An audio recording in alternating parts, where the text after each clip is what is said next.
అంటే ఎక్కువ వస్తుంది అనుకున్నారు, వాళ్ళకి సంబంధించిన బెనిఫిట్స్ అన్నీ వచ్చేస్తాయి అనుకున్నారు, మోసపోయారు కదా. సిపిఎస్ జగన్మోహన్ రెడ్డి వారంలో రద్దు చేస్తాన్నాడు, ఎందుకు చేయలేదు అని నిలదీశారు.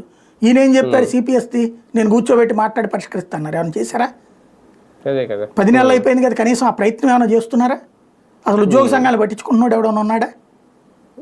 కాబట్టి ఇవన్నీ కలా ఇదివరకు మాటలు బాగుంటాయి. అప్పుడు నేను వస్తే చేస్తా అంటాం, వచ్చి ఇప్పుడు ఏం చేస్తున్నారని కనబడుతుంది కదా.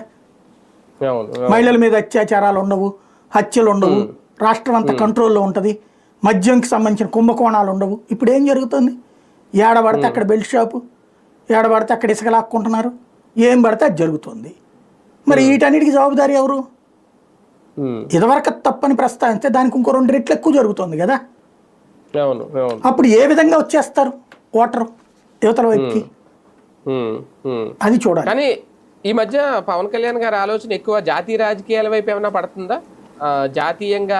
జాతీయ ఐక్యత లక్ష్యంగా కూడా మనందరం దృష్టి పెట్టాలి అని మాట్లాడడం, అంటే ముందు ఇక్కడ చక్కబెట్టుకోకుండా మొత్తం దేశ రాజకీయాల మీద దృష్టి ఎక్కువ పెడుతున్నారు అనుకో. మీరు కీన్గా అబ్జర్వ్ చేస్తే పవన్ కళ్యాణ్ కాన్సెప్ట్ ఏంటంటే తెలుగుదేశం ఓటర్, వైసీపీ ఓటర్లని మనం ఇప్పుడే లాగలేము. బీజేపీ ఓటర్ని ఆయన లాక్కునే ప్రయత్నం చేస్తున్నాడు. సనాతన ధర్మం ఎవరు పేటెంట్? బీజేపీ వాడు. అది ఈ నేనే సనాతనవాదిని అని చెప్తారు.